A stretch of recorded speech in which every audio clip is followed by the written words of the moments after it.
بسم الله الرحمن الرحيم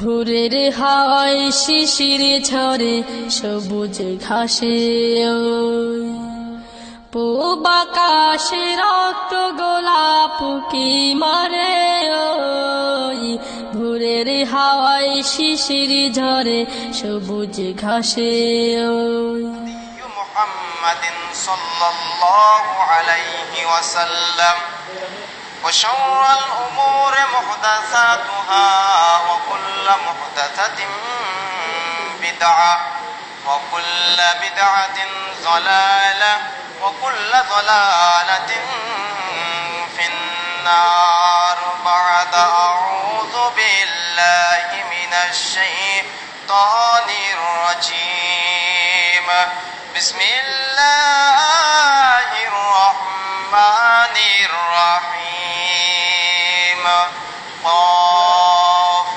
والقرآن المجيد بل عجبوا أن جاءهم منذر منهم فقال الكافرون هذا شيء عجيب أإذا متنا وكنا ترابا ذلك رجع بعيد إلى آخر الآية.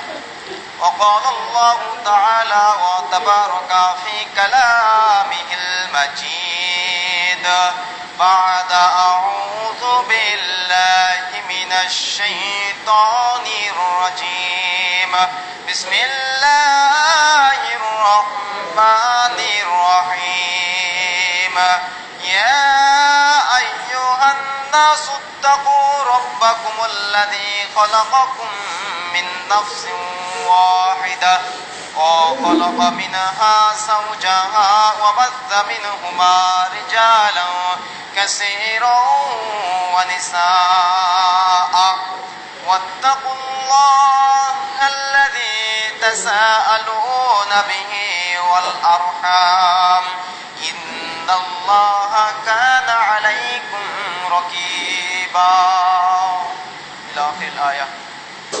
أعوذ بالله من الشيطان الرجيم ومما خلقنا أمة يهدون بالحق وبه يعدلون إلى آخر الآية. وقال النبي لمن رسول الله صلى الله عليه وسلم عن جابر بن عبد الله أن رسول الله صلى الله عليه وسلم قال لا تزال طائفة من أمتي ظاهرين على الحق لا يضرهم من خذلهم حتى يأتي أمر الله وهم كذلك بدأ الإسلام غريبا وسيعود كما بدأ غريبا فطوبى للغرباء إلى آخر الحديث. সমস্ত প্রশংসা সমস্ত গুণগান এবং সমস্ত গুণকীর্তন সেই একমাত্র মহান আল্লাহ রাব্বুল আলামিনের দরবারে, যার অশেষ মেহেরবানিতে মুসলিম জাতির এই ক্লান্তিময় লগ্নে বাংলাদেশ সহ গোটা বিশ্বে যখন মুসলিমরা নির্যাতিত, নিষ্পেষিত, এমনকি বাতিলের কারাগারে আবদ্ধ, এমনই এক ক্লান্তিময় লগ্নে যে মহান আল্লাহ রাব্বুল আলামিন আমাদের সুস্থ রেখে এই পবিত্র মসজিদ জুমআ মসজিদে উপস্থিত হওয়ার তৌফিক দান করেছেন, সেই মহান আল্লাহ রাব্বুল আলামিনের নিকট শুকরিয়া জ্ঞাপন করি। সকলেই বলে আলহামদুলিল্লাহ। শতকোটি দুরূদ ও সালাম বর্ষিত হোক আখিরি জামানার দূত, মানবতার মুক্তির দিশারি, মানবতার মুক্তির পয়গম্বর, মা আমিনার নয়নের টুকরা কলিজার পুতুলি, মহাবিপ্লবের মহানায়ক, যার আদর্শকে বাস্তবায়ন করার জন্য আজকে আমাদের এই ক্ষুদ্র প্রচেষ্টা, সেই মহামানবের উপর দুরূদ বর্ষিত হোক। সকলেই বলি সাল্লাল্লাহু আলাইহি ওয়াসাল্লাম। আজকে সংক্ষিপ্ত সময়ে জুমার খুতবার আলোচনার বিষয় হচ্ছে যুগে যুগে আহলে হাদিসদের পরিচয়। এ সম্পর্কে সংক্ষেপে কিছু তথ্য আপনাদের সামনে উঠিয়ে নিয়ে আসার চেষ্টা করবো ইনশাআল্লাহ। ওমা তৌফিকি ইল্লা বিল্লাহ। মহান আল্লাহ রাব্বুল আলামিন যুগে যুগে কালে কালে অসংখ্য নবী রাসূলের মাধ্যমে দুনিয়ার মানুষকে হেদায়েতের পথ দেখিয়েছেন।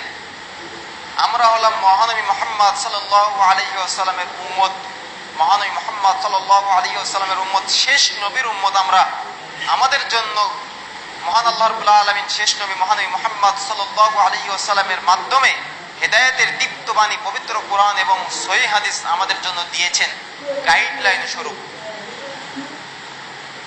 দেখুন, যেটি বলতে চাচ্ছিলাম, যুগে যুগে আহলে হাদিস এ সম্পর্কে বলতে গেলেই কয়েকটি তথ্য, পিছনের তথ্য আমাদেরকে উঠিয়ে নিয়ে আসতে হয়। দেখুন, আজকে বাংলাদেশ সহ গোটা বিশ্বে এই আহলে হাদিসি মুহাম্মাদি সালাফি প্ল্যাটফর্মের দাওয়াত অগ্র গতিতে চলছে, ইনশাআল্লাহ আগামী দিনেও চলবে। কিন্তু এই দাওয়াতকে নিচে ডাবিয়ে দেওয়ার জন্য কিছু বেদাতি ভাইরা আজকে উঠে লেগেছে। নিচে ডাবিয়ে দেওয়ার জন্য আজকে, যাতে করে আহলে হাদিস পরিচয়টা মানুষের সামনে না আসে, এজন্য বিভিন্নভাবে পায়তারা আজকে আমাদের সমাজে চালু করেছে। কিন্তু এই আহলে হাদিস যে শব্দটা, এটা কি এই উপমহাদেশ থেকে সৃষ্ট, নাকি সেই মহানবী মুহাম্মদ সাল্লাল্লাহু আলাইহি ওয়াসাল্লামের থেকে, সাহাবায়ে কিরাম থেকে নিয়ে এই নামে পরিচিত? এটা আপনাদের সামনে তুলে ধরার চেষ্টা করব সংক্ষিপ্ত সময়ের ভিতরে। দেখুন, অনেকে আজকে আমাদের সমাজে বলে থাকছে যে এই আহলে হাদিস নামটা 200 বছর আগে সৃষ্ট, 200 বছর আগ থেকে চালু হয়েছে। কিন্তু এই কথার পিছনে কি কোনো ভিত্তি আছে, নাকি কোরআন সহিহ হাদিসে এই আহলে হাদিসের পরিচয় পাওয়া যায়? আহলে হাদিস যারাই, তারাই মুহাম্মাদি, আর যারাই মুহাম্মাদি তারাই হচ্ছে সালাফি। অর্থাৎ এই তিনটাই একই। আহলে হাদিস অর্থ হচ্ছে, শাব্দিক অর্থ হচ্ছে হাদিসের অনুসারী, আর পারিভাষিক অর্থ হচ্ছে কোরআন এবং সহিহ হাদিসের অনুসারী।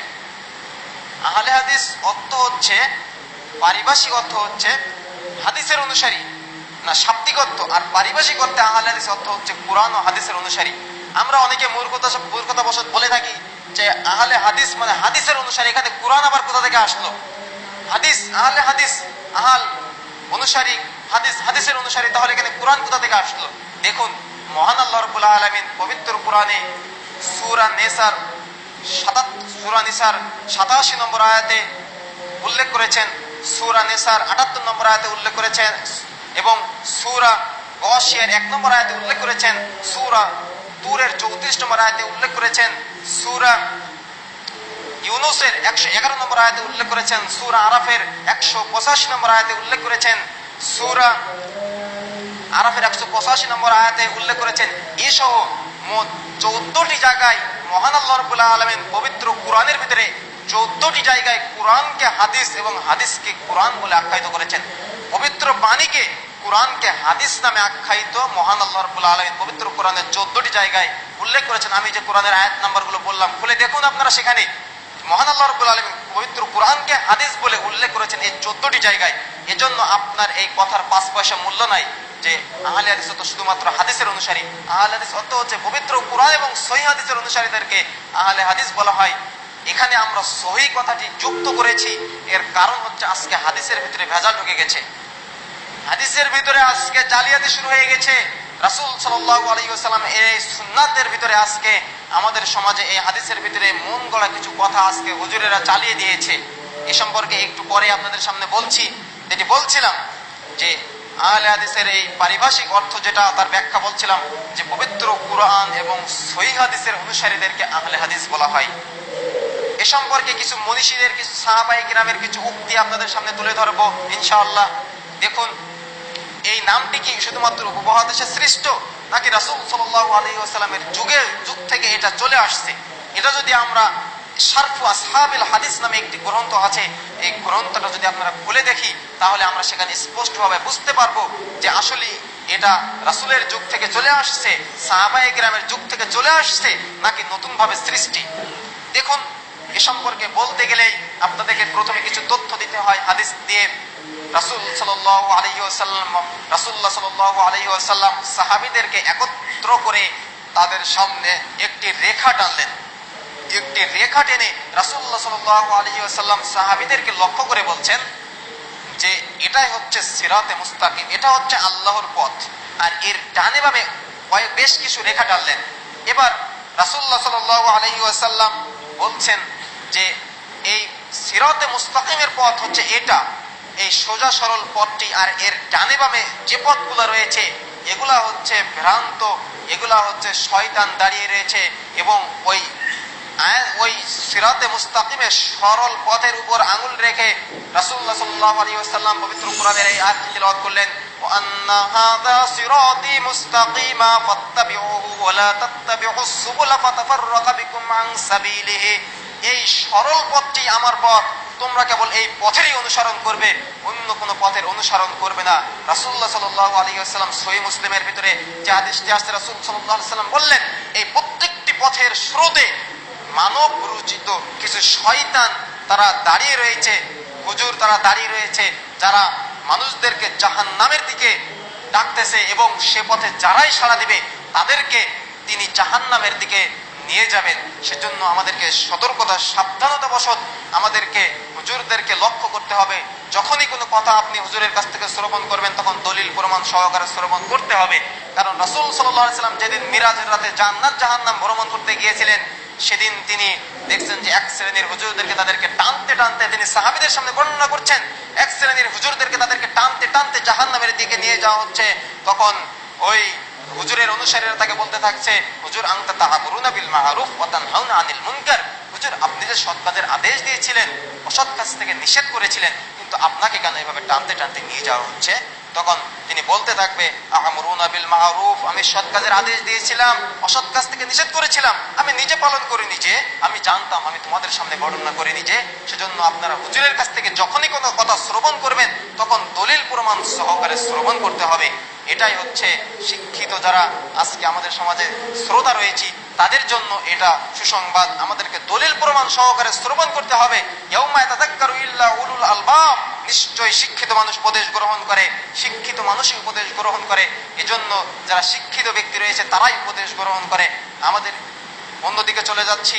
দেখুন, যেটি বলছিলাম যে আহলে হাদিসের পরিচয় বর্ণনা করতে গিয়ে একটি হাদিস আপনাদের সামনে তুলে নিয়ে আসছি। তার পরপরই রাসূলুল্লাহ সাল্লাল্লাহু আলাইহি ওয়াসাল্লাম বলছেন যে বনী ইসরাঈলরা ৭৩টি দলে বিভক্ত হয়েছিল, আর আমার উম্মত ৭২ দলে বিভক্ত হবে। বনী ইসরাঈলরা ৭২ দলে বিভক্ত হয়েছিল, আর আমার উম্মত ৭৩টি দলে বিভক্ত হবে। তার ভিতরে একটি দল মাত্র জান্নাতি, বাকি ৭২টি দলই জাহান্নামী। সাহাবায়ে কেরাম জিজ্ঞাসা করলেন যে ইয়া রাসূলুল্লাহ, সেটি কোন দল, সেটি কোন পথ? রাসূলুল্লাহ সাল্লাল্লাহু আলাইহি ওয়াসাল্লাম বললেন, মা আনা আলাইহিল ইয়াউমা ওয়া আসহাবি, আমি এবং আমার সাহাবীগণ আজকের দিনে যে দিনের উপর অটল রয়েছি, এই দিনের উপর যারাই টিকে থাকতে পারবে তারাই হচ্ছে এই নাজিবপ্রাপ্ত দল, তারাই হচ্ছে নাজিবপ্রাপ্ত দল, তারাই হচ্ছে এই মহানবী মুহাম্মদ সাল্লাল্লাহু আলাইহি ওয়াসাল্লামের উত্তরসূরি হিসেবে গ্রহণীয় হবে। বন্ধুরা আমার, আমরা বুঝতে পারলাম যে রাসূলুল্লাহ সাল্লাল্লাহু আলাইহি ওয়াসাল্লামের ইন্তেকালের পর রাসূল সাল্লাল্লাহু আলাইহি ওয়াসাল্লাম যে ভবিষ্যৎবাণী করে গিয়েছেন, তার উম্মতের মধ্যে অসংখ্য ভ্রান্ত দলের আবির্ভাব ঘটবে, তারা অনেক বিদআতি আমল সৃষ্টি করবে, তারা অনেক বিদআতি আমল সৃষ্টি করবে, এবং তারা মানুষের মতো কিন্তু তাদের অন্তর হলো শয়তানের, তারা মানুষের মতো কিন্তু তাদের অন্তর হলো শয়তানের। সেজন্য যখনই আপনি কত কথা হুজুরের কাছ থেকে শ্রবণ করবেন তখন দলিল প্রমাণ সহকারে আপনাকে শ্রবণ করতে হবে। এবার আসি যে এই আহলে হাদিস নামটা কি শুধুমাত্র সাহাবায়ে কেরামের যুগ থেকে আসছে কি? আহলে হাদিস এই নামটা সাহাবায়ে কেরামরা ব্যবহার করতো কি? এটা যদি আমরা শারফ আসহাবিল হাদিসের 26 নম্বর পৃষ্ঠা আপনি খুলে দেখুন, ওখানে স্পষ্টভাবে আসছে যে আবু সাঈদ খুদরি রাদিয়াল্লাহু তাআলা আনহু মুসলিম যুবকদেরকে দেখে খুশি হয়ে বলতেন, মারহাবা বিওয়াসিলাতি রাসূলুল্লাহ সাল্লাল্লাহু আলাইহি সাল্লাম, যুবকদেরকে রাসূল সাল্লাল্লাহু আলাইহি সাল্লামের ওসিয়ত অনুযায়ী তোমাদেরকে মারহাবা জানাচ্ছি। রাসূল সাল্লাল্লাহু আলাইহি সাল্লাম যুবকদের জন্য জায়গা প্রশস্ত করার ব্যবস্থা করার জন্য নির্দেশ দিয়েছেন। আবু সাঈদ খুদরি রাদিয়াল্লাহু তাআলা আনহু বলছেন, রাসূলুল্লাহ সাল্লাল্লাহু আলাইহি ওয়াসাল্লাম বলেছেন যে কারণ এই যুবকরাই আমাদের পরবর্তী বংশধর বা পরবর্তী আহলুল হাদিস। বলে দেখুন শারফ আসহাবিল হাদিসের 26 নম্বর পৃষ্ঠা। দেখুন, এটা সাহাবায়ে, এজন্যই তো আমরা গর্বের সাথে বলে থাকি যে আহলে হাদিস নামটা সাহাবায়ে কেরামের যুগ থেকে চলে আসা একটি নির্ভেজাল তাওহীদি একটি এটা আন্দোলনের নাম। দেখুন, যেটি বলছিলাম যে আহলে হাদিস যে নামটা, এটা আমাদের সমাজের কিছু কুচক্রী মহলরা আজকে বলে থাকে এটা 200 বছর আগে জন্ম, কিন্তু শাহ ওলিউল্লাহ মুহাদ্দিস দেহলভী 1800 খ্রিস্টাব্দে তিনি মৃত্যুবরণ করেন। তাহলে কোন লজ্জায় আজকে আমাদের সমাজের এই মোল্লারা এই কথাগুলো বলে থাকে যে 200 বছর আগে আহলে হাদিসের জন্ম। সাহাবায়ে কেরামের যুগ থেকে চলে আসা এই আহলে হাদিসের জন্ম রাসূল সাল্লাল্লাহু আলাইহি সাল্লামের থেকে সূত্র পাওয়া যায়, যেটা আমরা এই হাদিসের মাধ্যমে বুঝতে পারলাম। রাসূল সাল্লাল্লাহু আলাইহি সাল্লাম আবু সাঈদ খুদরিকে বলছেন যে তোমরা যুবকদের জন্য জায়গা প্রশস্ত করে দাও, কেননা তারাই পরবর্তী যুগের বংশধর, তারাই পরবর্তী যুগের আহলুল হাদিস। খুলে দেখুন শারফ আসহাবিল হাদিসের 26 নম্বর পৃষ্ঠা। দেখুন যেটি বলছিলাম যে এটা সাহাবায়ে কেরামের যুগ থেকে চলে আসা একটি নির্ভেজাল তাওহীদি আন্দোলন। দেখুন সাহাবায়ে কেরাম এই নামকে কিভাবে তারা স্মরণ করতেন, যারা হাদিস সংগ্রহ করতেন তারা কিভাবে এই নামকে তারা ব্যাখ্যা করতেন। আপনারা শারফ আসহাবিল হাদিসের 27 নম্বর পৃষ্ঠা খুললে সেখানে বুঝতে পারবেন যে কি লেখা আছে। সেখানে বলতে চাচ্ছেন যে খতিবে বাগদাদি বলতে চাচ্ছেন যে রাসূল সাল্লাল্লাহু আলাইহি ওয়াসাল্লামের সাহাবীগণ তারা যে হাদিস বর্ণনা করতেন, এই যারা হাদিসগুলোকে সংগ্রহ করত, লিপিবদ্ধ করত, তার ভিতরে একজন বলছেন যে আমি আগে যদি যে জানতাম যে এই হাদিস আহলে হাদিসরা এই হাদিসের রাবি বর্ণনা করছেন, যে আহলে হাদিসরা যদি হাদিস বর্ণনা না করতো তাহলে আমি হাদিস গ্রহণ করতাম না। সুতরাং আমরা এটা রাসূল সাল্লাল্লাহু আলাইহি সাল্লামের যুগ থেকে এই আহলে হাদিস নামটার পরিচয় মিলাতে পারি। বন্ধুরা আমার, যেটা বলতে চাচ্ছিলাম যে আজকে আমাদের সমাজে এই আহলে হাদিসের উপর বড় ধরনের একটি চাপ পড়েছে, কিন্তু সাহাবীরা তাবেঈনরা পরবর্তী যুগের মুহাদ্দিসিন ইকরাম এই নামটিকে তারা কত মর্যাদার সাথে গ্রহণ করত, এটা যদি আমরা শারফ আসহাবিল হাদিস যে গ্রন্থ বিদায় নিহায়া এই গ্রন্থগুলো যদি আমরা খুলে দেখি তাহলে আমরা সেখানে স্পষ্টভাবে বুঝতে পারবো। ছাত্র ভাইরা এই বইগুলা কিনে আমরা যদি সেখানে যদি দেখতে পারি যে বইগুলোর ভিতরে কি লেখা আছে, তাহলে আমরা সেখানে স্পষ্টভাবে বুঝতে পারবো যে এই নামটি সাহাবায়ে কেরামের যুগ থেকে চলে আসা একটি নির্ভেজাল তাওহীদি আন্দোলনের নাম। দেখুন যেটি বলছিলাম যে এই আহলে হাদিস নামটা কি তাবেঈনগণ এবং পরবর্তী যুগের আলেমরা তারা কি ব্যবহার করতেন। দেখুন যেটি বলছিলাম যে ইমাম বুখারীর উস্তাদ আলী ইবনুল মাদানী তিনি বর্ণনা করছেন যে আহলে হাদিস জামাত শুধুমাত্র তারাই হকের উপর প্রতিষ্ঠিত আছেন। জাহামিয়া বলেন রাফেজিয়া বলেন, এদের কাছ থেকে সুন্নাতের কোনো কিছুই আমরা আশা করতে পারি না, শুধুমাত্র আহলে হাদিসদের কাছ থেকে আমরা সুন্নাতের আশা করতে পারি। দেখুন আমাদের মাঝে পরিচিত আছেন ইমাম আবু দাউদ রাহমাতুল্লাহ আলাইহি, আবু দাউদ গ্রন্থের প্রণেতা। তিনি বলছেন ইজা রাআইতু রাজুলান আহলিল হাদিস, যখন আমি কোনো আহলে হাদিসকে দেখি তখন যেন স্বয়ং রাসূলুল্লাহ সাল্লাল্লাহু আলাইহি সাল্লামকে আমি জীবন্ত দেখি। শারফ আসহাবিল হাদিসের 29 নম্বর পৃষ্ঠা খুলে দেখুন স্পষ্টভাবে আসছে। আবু দাউদ রাহমাতুল্লাহ আলাইহি বলছেন আমি যখন কোনো আহলে হাদিসকে দেখি তখন যেন স্বয়ং রাসূলুল্লাহ সাল্লাল্লাহু আলাইহি ওয়াসাল্লামের জীবন্ত আদর্শকে আমি দেখি। আলহামদুলিল্লাহ, কত সুন্দর কথা তিনি বলছেন। দেখুন তারপরই যিনি আমাদের সমাজে আমরা পরিচিত একজন ব্যক্তি ইমাম শাফি রহমাতুল্লাহ আলাইহি, শাফি মাযহাবের অনুসারীরা শাফি রহমাতুল্লাহ আলাইহিকে ভালোভাবে চিনেন। শাফি রহমাতুল্লাহ আলাইহি তিনি আহলে হাদিসদের পরিচয় বর্ণনা করতে গিয়ে বলছেন যে আহলে হাদিস সম্পর্কে ইমাম শাফি রহমাতুল্লাহ আলাইহি বলছেন যে আহলে হাদিস তারাই যারা কুরআন সুন্নাহকে শক্তভাবে আঁকড়ে ধরবে। ইমাম শাফি রহমাতুল্লাহ আলাইহি বলছেন এটা তারা কতটুকু আহলে হাদিসদেরকে ভালোবাসতেন, এই আহলে হাদিস নামের অর্থ যে কত মহিমাপূর্ণ তারা জানতো, সেজন্যই তারা এই নামটিকে তারা গ্রহণ করেছিল। দেখুন যেটি বলছিলাম আমাদের সমাজে আজকে কিছু কুচক্রী মহল এই নামকে ভ্রুনিক্ষেপ করে আজকে তাদেরকে বাতিল বলে আখ্যায়িত করছে, বিভিন্ন জঙ্গিবাদের দোহাই দিয়ে তাদেরকে আজকে নিচে নামানোর চেষ্টা করছে। কিন্তু আমরা লক্ষ্য করলে বুঝতে পারি সাহাবায়ে কেরামের যুগ থেকে এই নামটি স্পষ্টভাবে চলে আসছে। দেখুন এটা কিভাবে আমরা পরিচিত পেতে পারি। মহান আল্লাহ রাব্বুল আলামিন বলছেন ওয়ামিম্মান খলাকনা উম্মাতুন ইয়াহদুনা বিল হাক্কি ওয়া বিহি ইয়াদিলুন। মহান আল্লাহ রাব্বুল আলামিন বলছেন ওয়ামিম্মান খলাকনা উম্মাতুন ইয়াহদুনা বিল হাক্কি ওয়া বিহি ইয়াদিলুন। আমার সৃষ্টির মধ্যে একমাত্র তারাই সফল কাম যারা হকের পথে পরিচালিত হয় এবং সে অনুযায়ী ইনসাফ প্রতিষ্ঠা করে। এ হক জাতিসংঘের দেওয়া হক নয়, এ হক সংসদের দেওয়া হক নয়, এ হক মানব রচিত কোনো হক নয়, এ হক কোনো বুজুর্গানের পক্ষ থেকে আসা কোনো হক নয়। এ হক সম্পর্কে মহান আল্লাহ রাব্বুল আলামিন বলছেন আল হাক্কু মির রাব্বিকুম, এই হক আসে তোমার প্রভুর পক্ষ থেকে। সুতরাং প্রভুর পক্ষ থেকে যে হক নাজিল হবে এই হক শুধুমাত্র আহলে হাদিসরাই গ্রহণ করে থাকেন। আহলে হাদিসদের সবচাইতে বড় মর্যাদা হলো যখনই তারা কোরআন এবং সহিহ হাদিসের বাণী শুনতে পায় তখনই তারা সেটাকে কোনো নির্দ্বিধায় কোনো প্রশ্ন না করে তারা মেনে নেয়। কিন্তু দুঃখজনক হলো সত্য যে আজকে সেই আহলে হাদিসদেরকে আজকে দাবি দেওয়া হচ্ছে। একটি ইতিহাস আমরা ভুলে নাই, ইতিহাসের পাতা এখনো মুছে যায় নাই। সাইদ আকবর বেরলভী এবং শাহ ইসমাইল শহীদ আমার গর্ব।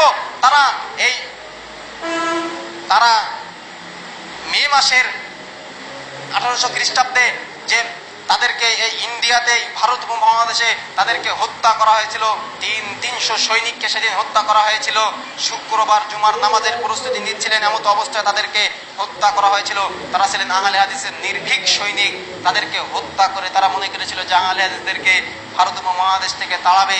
কিন্তু এটা মহান আল্লাহ রাব্বুল আলামিন বলছেন হক আসে তোমার প্রভুর পক্ষ থেকে, সেজন্য আমাদের কোনো ভয় নাই।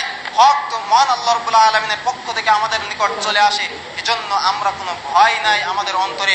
আমরা মহান আল্লাহ রাব্বুল আলামিনের হককে পাওয়ার জন্য আমরা সর্বদা প্রস্তুত রয়েছি। দেখুন, এটি বলছিলাম, বড় পীর নামে খ্যাত আমাদের সমাজে বড় পীর নামে খ্যাত একজন ব্যক্তি রয়েছেন আব্দুল কাদের জিলানী। তিনি বলছেন বেদাতীদের কিছু চরিত্র উল্লেখ করতে গিয়ে আব্দুল কাদের জিলানী তিনি উল্লেখ করছেন শারফু আসহাবে, তার বুনিয়াদুত তালিবিনের ভিতরে আসছে বিষয়টি। তিনি বলছেন যে বিদাতীদের সবচাইতে বড় লক্ষণ হলো তারা সর্বদা আহলে হাদিসদেরকে গালি দিবে। যারাই আহলে হাদিসদেরকে গালি দিবে মনে করতে হবে তারাই বেদাতি। এটা বড় পীর আব্দুল কাদের জিলানীর এই মন্তব্য। দেখুন, আপনি আজকে খেয়াল করুন তো, আজকে যারা আহলে হাদিসদেরকে, সালাফিদেরকে, মুহাম্মাদীদেরকে গালি দিচ্ছে তারা কতটুকু মুত্তাকি, তারা কতটুকু আল্লাহ ভীরু, তারা কতটুকু পরহেজগার, তারা কতটুকু কোরআন সুন্নাহর ভিতরে আছে। আপনি একটু বিবেচনা করুন তো,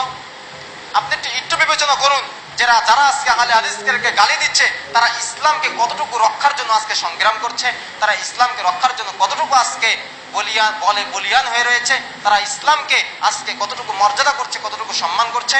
বরং ইসলামে যে শিরক বিদআত উচ্ছেদ করার কথা বলা হয়েছে তারা আজকে শিরক বিদআতের ভিতরে লিপ্ত হয়ে রয়েছে। দেখুন, এখানে একটি কথা চলে আসে, এই বুনিয়াদুত তালিবিনের ভিতরে যে বড় পীর আব্দুল কাদের জিলানী যে কথাটি উল্লেখ করেছেন এই কথাটি একেবারে তিনি যুক্তিসঙ্গত কথা বলেছেন। বিদাতীদের পরিচয় হলো, 1 নম্বর পরিচয় হলো তারা আহলে হাদিসদেরকে গালি দিবে। দেখুন তো, আজকে বাংলার বুক থেকে পিস টিভি বাংলা নামক একটি চ্যানেল আজকে আমাদের সমাজ থেকে উঠিয়ে দেওয়া হয়েছে। এটা কাদের চক্রান্ত? এটা ওই শিরকি বেদাতীদের চক্রান্তে আজকে আমাদের সমাজ থেকে এই কোরআন সুন্নাহ প্রচারকারী এই ইসলামিক চ্যানেলটি, যেটার মাধ্যমে গোটা বাংলাদেশ সহ 170টি দেশে ইসলামের স্বচ্ছ বাণী মানুষের সামনে 14টি ভাষায় তুলে নিয়ে আসা হতো, সেই ইসলামের প্রচারকারী চ্যানেলটি আজকে আমাদের সমাজ থেকে বন্ধ করে দিয়েছে। কারণ আপনি বুঝতে পেরেছেন কি এই আব্দুল কাদের জিলানীর এই কথার ভাবার্থ কতটুকু? তিনি বলেছেন কিন্তু বেদাতীদের সবচাইতে বড় পরিচয় হলো তারা আহলে হাদিসদেরকে গালি দিবে। আজকে ডাক্তার জাকির নায়েককে আজকে কাফের পর্যন্ত ফতোয়া দিচ্ছে আজকে আমাদের সমাজের হুজুরেরাই, মুখে দাড়ি নিয়ে, মাথায় বড় পাগড়ি দিয়ে, সাদা সাদা পাঞ্জাবি পরে আজকে কাফের নামে ফতোয়া দিচ্ছে। কারণ কি? ফতোয়া দেওয়ার কারণ কি? তাদের মাজার ব্যবসা আজকে বন্ধ হয়ে যাচ্ছে, তাদের মিলাদ আজকে বন্ধ হয়ে যাচ্ছে, তাদের কিয়াম আজকে বন্ধ হয়ে যাচ্ছে, তাদের এই সমস্ত বিদআতি শিরকি কর্মকাণ্ড আজকে এই চ্যানেলটার মাধ্যমে ইসলামের স্বচ্ছ বাণী সাধারণ মানুষের সামনে তুলে নিয়ে আসার মাধ্যমে আজকে যেটা ফুটে উঠছে এটা যে তারা আর করতে পারছে না, তাদের পকেট যে বন্ধ হয়ে যাচ্ছে, সেজন্যই তো আজকে তারা এই ইসলামিক চ্যানেলটিকে আজকে তারা বন্ধ করে দেওয়ার জন্য পায়তারা চালাচ্ছে এবং সেটা বন্ধ করেও দিয়েছে। আজকে আমাদের সমাজ থেকে আমরা অনেক কষ্টের সাথে এটা বলতে হয়, আজকে যারা এই কাজটা করেছে তারা কি ইসলাম রক্ষার, তারা কি ইসলামকে ভালোবাসে? বাংলাদেশের বুকে কত নগ্ন চ্যানেল গড়াগড়ি খাচ্ছে, ইন্ডিয়ান চ্যানেলগুলো বাংলাদেশে আজকে নগ্নতা নষ্টামি ছড়িয়ে গোটা দেশটা আজকে জেনার স্বর্গরাজ্যে পরিণত করছে। এই সময় হুজুর পিস টিভির বিরুদ্ধে কথা বলে, তাহলে এই হুজুর ওই যে রাসূল সাল্লাল্লাহু আলাইহি সাল্লাম জাহান্নামের মুখে দাঁড়িয়ে এদেরকে দেখছেন, এক শ্রেণীর হুজুরদেরকে তাদেরকে টানতে টানতে জাহান্নামের দিকে নিয়ে যাওয়া হচ্ছে, আমি তো তাদেরকে ওই সারিতে শামিল করতেও পারি। কারণ আজকে ইসলামের স্বচ্ছ বাণী প্রচারকারী এই চ্যানেলটি আজকে আমাদের সমাজ থেকে হুজুরের পূজারীদের চাপে আজকে বন্ধ করে দেওয়া হয়েছে। কারণ ওই যে মাজার পূজারীরা, ওই যে কবর পূজারীরা, তারা এই সমস্ত শাহজালাল, শাহপরান, খান জাহান আলী এদের মাজার কবরগুলোকে তারা মাজারে পরিণত করে সেখানে ব্যবসা শুরু করে দিয়েছে। কিন্তু এই শাহজালাল, শাহপরানদেরকে যদি আজকে মাজার থেকে উঠানো হয় তাহলে এই মাজারগুলোকে তারা আগে ভেঙে তছনছ করবে। আল্লাহ রাসূল বললেন, আলী ছাড়বে না কোনো ছবি মূর্তি, ছাড়বে না কোনো উঁচু কবর, সবকে ভেঙে খান খান করে দাও। আপনার সমাজে এটা চালু থাকে কিভাবে? আপনার সমাজে এটা চালু থাকে কিভাবে? আপনার সমাজে এটা চালু থাকে কিভাবে? আপনি কিভাবে মাজারে সাজদা করতে পারেন? আমি গিয়েছিলাম সাতক্ষীরাতে, নলতায় একটি মাজার রয়েছে, সেটার নাম খান বাহাদুর আহসানুল্লাহ নলতা মাজার নামে পরিচিত। তারপরে শাহজালাল মাজার সিলেটে, শাহপরান মাজার সিলেটে, 360 আউলিয়ার মাজার নামে সিলেট পরিচিত। ইনশাল্লাহ আল্লাহর রহমতে সেখানে ভ্রমণ করার সুযোগ পেয়েছি মাদ্রাসা থেকে। কিন্তু সেখানে গিয়ে যা দেখলাম, আল্লাহ রাব্বুল আলামিন যে তাদের এত বরকত দিয়েছেন যে মাজারে তারা সাজদা করছে। কি আশ্চর্য মানুষ! আজকে আমরা মাজারে মানুষ সাজদা করছেন। মহান আল্লাহ রাব্বুল আলামিনের বড় বড় মন্ত্রী পরিষদের দায়িত্বে যারা রয়েছেন তারা সেখানে গিয়ে সাজদায় লিপ্ত হচ্ছে। তারা সেখানে গিয়ে মাজারে, কবরে তারা সাজদা করছে। কবরে যে ব্যক্তি শহীদ আছে তাদের কাছে গিয়ে তারা দোয়া প্রার্থনা করছে। তারা কি করতে পারে? তাদেরকে বলা হচ্ছে ইন্তেকাল করেছেন। ইন্তেকাল মানে স্থানান্তর করা। ইন্তেকাল মানে হলো স্থানান্তর করা। তারা বলতে চায় যে ইনাকে স্থানান্তর করা হয়েছে বুজুর্গানের দিনকে। এই বুজুর্গানের দিন আপনার টিকে আসবে না, এই বুজুর্গানের দিন আপনার কোনো উপকারে আসবে না সেই কঠিন কিয়ামতের দিন। আল্লাহ রাসূল সাল্লাল্লাহু আলাইহি সাল্লাম বললেন, আলী তুমি যে রাস্তা দিয়ে হাঁটো, আলী ওই উমর রাদিয়াল্লাহু তাআলা আনহুকে আল্লাহ রাসূল উল্লেখ করে বলছেন, উমর তুমি যে রাস্তা দিয়ে হাঁটো উমর, ওই রাস্তা দিয়ে শয়তান হাঁটে না। উমর রাদিয়াল্লাহু তাআলা আনহু যে রাস্তা দিয়ে হাঁটে ওই রাস্তা দিয়ে শয়তান হাঁটার সাহস করে না। সেই উমর রাদিয়াল্লাহু তাআলা আনহু যদি কোনো কথা বলে, সেই কথা যদি নবীর কথার সাথে মিল না হয় তাহলে সে কথা বাতিল হবে। আজকে আপনি বুজুর্গানের দিনের কাছে গিয়ে আজকে আপনি দোয়া করছেন, আজকে বুজুর্গানের দিনের পিছনে আপনি ছুটছেন, আজকে আপনার বড় হুজুরের কথায় আপনি আজকে চলছেন, আপনি আজকে বড় হুজুরের আজকে মাজারে আপনি সাজদা করছেন। দেখুন, একটি আয়াত আমাদেরকে ক্ষণে ক্ষণে আমাদের অন্তরে ঘা দেয়। একটি আয়াত যেটা সূরা বানী ইসরাঈলের 71 নম্বর আয়াতে মহান আল্লাহ রাব্বুল আলামিন বলেন, সেই কঠিন কিয়ামতের দিন, সেদিন দলনেতা হিসেবে মানুষদেরকে ডাকা হবে। সেদিনকে দলনেতা হিসেবে মানুষদেরকে আহ্বান করা হবে। যে দলের যে নেতা হবে তাদেরকে সেই নেতা হিসেবে ডাকা হবে। আপনি যদি অমুক ব্যক্তিকে আপনার অনুসরণীয় করেন, আপনি যদি অমুক ব্যক্তিকে আপনার অনুসরণীয় করেন, তাহলে সেই ব্যক্তির নাম ধরে যখন আপনাকে ডাকা হবে তখন আপনি ওই ব্যক্তির অনুসারী হয়ে উঠবেন। এজন্য এইখানে বলতে গিয়ে এই আয়াতের ব্যাখ্যা, বানী ইসরাঈলের এই 71 নম্বর আয়াতের এই ব্যাখ্যা দিতে গিয়ে তাফসীর ইবনে কাসিরের প্রণেতা তিনি একটি সুন্দর ব্যাখ্যা সেখানে নিয়ে আসতেন যে এই আয়াতের ব্যাখ্যার মর্যাদা সবচাইতে আহলে হাদিসদের জন্য মর্যাদা বেশি। কারণ বর্ণনা করতে গিয়ে তিনি বলছেন, কারণ আহলে হাদিসদের একমাত্র দলনেতা হচ্ছে মুহাম্মদ সাল্লাল্লাহু আলাইহি ওয়াসাল্লাম। যেদিন মুহাম্মদ সাল্লাল্লাহু আলাইহি ওয়াসাল্লামের উম্মত বলে ডাকা হবে সেদিন শুধুমাত্র আহলে হাদিসরাই সেদিন উঠবে, সেদিন আহলে হাদিসরাই সামনে যাবে। কারণ আপনার আমার ইমাম, আমরা যারা মুহাম্মাদি, আমাদের ইমাম মুহাম্মদ সাল্লাল্লাহু আলাইহি ওয়াসাল্লাম, আর আপনি দাবি করছেন হানাফি নামে, আপনি দাবি করছেন শাফি নামে। যারা হানাফি মাযহাবের অনুসারী, যারা শাফি মাযহাবের অনুসারী, তারা আজকে আপনারা দাবি করছেন আপনি শাফি, আপনি হানাফি। তাহলে আপনাকে ইমাম আবু হানিফার নামে যখন ডাকা হবে তখন আপনি হানাফি মাযহাবের অনুসারী সেহেতু আপনাকে ওই ইমাম আবু হানিফা রাহমাতুল্লাহ আলাইহিকে যখন ডাকা হবে তখন আপনি তার অনুসারী হিসেবে উঠবেন। কিন্তু ইমাম তাফসীর ইবনে কাসির এই তাফসীর ইবনে কাসিরের প্রণেতা তিনি এই আয়াতের ব্যাখ্যায়, বানী ইসরাঈলের 71 নম্বর আয়াতের ব্যাখ্যা দিয়ে তিনি বলছেন এই আয়াতটা আহলে হাদিসদের জন্য সুসংবাদ। কারণ আহলে হাদিসরা এমন তারা সৈনিক, তাদের একমাত্র দলনেতা হচ্ছে মুহাম্মদ রাসূলুল্লাহ সাল্লাল্লাহু আলাইহি ওয়াসাল্লাম। সুবহানাল্লাহ! দেখুন তিনি কত সুন্দর কথা আমাদেরকে জানিয়ে দিলেন, এই আয়াতের কত সুন্দর ব্যাখ্যা তিনি আমাদেরকে জানিয়ে দিলেন, কত সুন্দর ব্যাখ্যা তিনি আমাদের জন্য আমাদের সামনে পেশ করেছেন।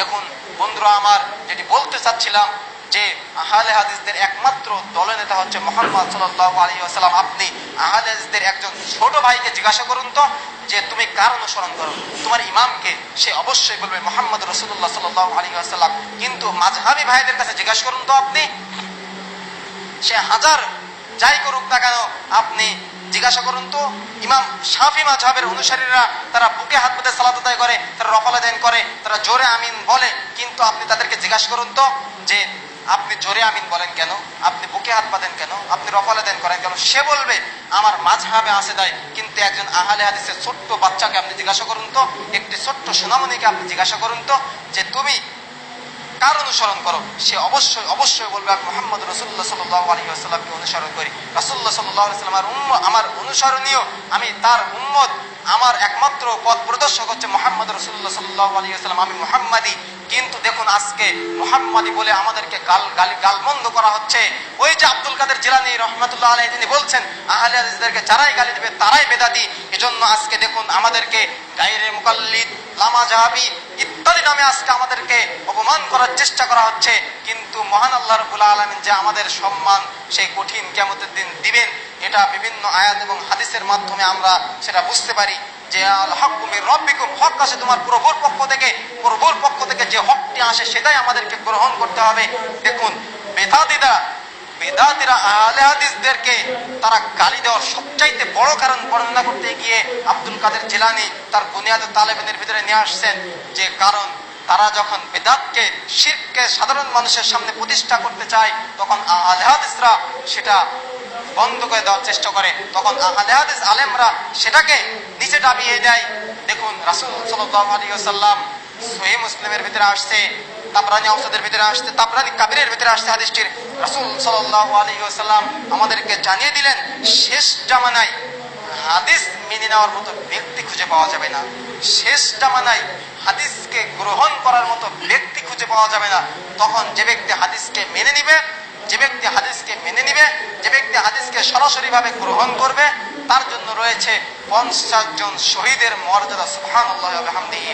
দেখুন রাসূল সাল্লাল্লাহু আলাইহি সাল্লাম শেষ জামানার মানুষরা যখন হাদিসকে মাটির নিচে দাবিয়ে দিবে তখন যারা এই হাদিসকে গ্রহণ করবে তখন তাদের জন্য 50 জন শহীদের মর্যাদা হিসেবে উল্লেখ করেছেন মুহাম্মদ রাসূলুল্লাহ সাল্লাল্লাহু আলাইহি ওয়াসাল্লাম। দেখুন তো আজকে হাদিস আমরা মেনে নিচ্ছে কি? আজকে আমরা হাদিসগুলোকে মেনে নিচ্ছে কি? আজকে আমরা হাদিসগুলোকে সরাসরি ভাবে মানছি কি? আমি গত জুমায় আপনাদেরকে বলে গিয়েছিলাম যে 3 শ্রেণীর ব্যক্তির উপরে জান্নাত হারাম। তার মধ্যে প্রথমটি হচ্ছে মুদমিনুল খামরে, যে ব্যক্তি নেশাদার দ্রব্য পান করবে তার উপরে জান্নাত হারাম। কয়জন আপনারা আজকে নেশাদার দ্রব্য ছেড়ে দিয়েছেন? কয়জন বিড়ি সিগারেট খাওয়া ছেড়ে দিয়েছেন? কয়জন আজকে গোল তামাক জর্দা খাওয়া ছেড়ে দিয়েছেন? বিড়ি সিগারেট গোল তামাক জর্দাকে আহলে হাদিস হওয়ার চেষ্টা করেন। কি আশ্চর্য মানুষ আজকে আমরা আহলে হাদিস তারাই যারা পবিত্র কোরআন এবং সহিহ হাদিসকে শক্তভাবে হাদিসের বাণী শোনার সঙ্গে সঙ্গে তারা পবিত্র কোরআন ও সহিহ হাদিসকে মেনে নেয়। দেখুন আহলে হাদিস কোনো দলের নাম নয়। একটি কথা কান খুলে শুনে রাখুন, আহলে হাদিস কোনো দলের নাম নয়, বরং এটা হলো আকীদা এবং পথের নাম।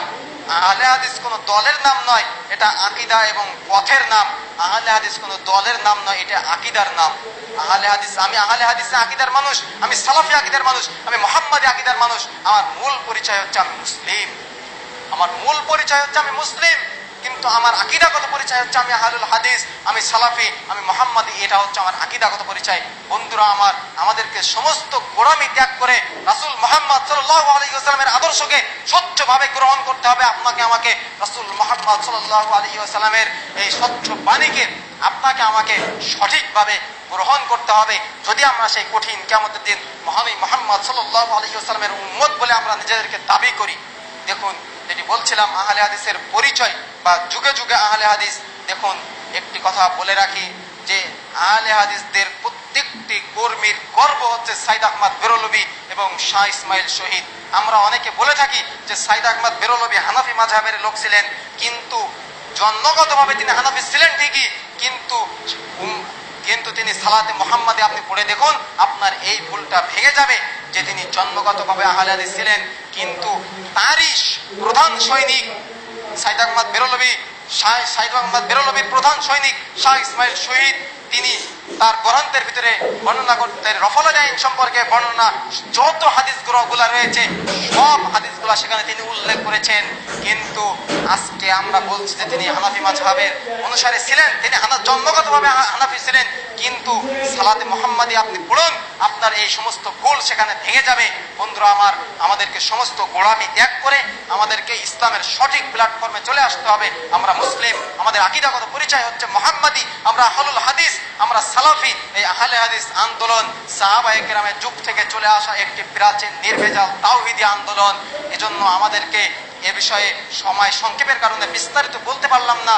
দেখুন রাসূল সাল্লাল্লাহু আলাইহি ওয়াসাল্লামের আদর্শ আমাদেরকে সঠিকভাবে মেনে নিতে হবে। মহানবী মুহাম্মদ সাল্লাল্লাহু আলাইহি ওয়াসাল্লামের স্বচ্ছ বাণীকে আমাদেরকে অকপটে মেনে নিতে হবে। মহান আল্লাহ রাব্বুল আলামিন তার নবীর মাধ্যমে যে বিধান আমাদেরকে দিয়েছেন আমাদেরকে সেটা সঙ্গে সঙ্গে মেনে নিতে হবে। তাহলেই না আমরা সেই 50 জন শহীদের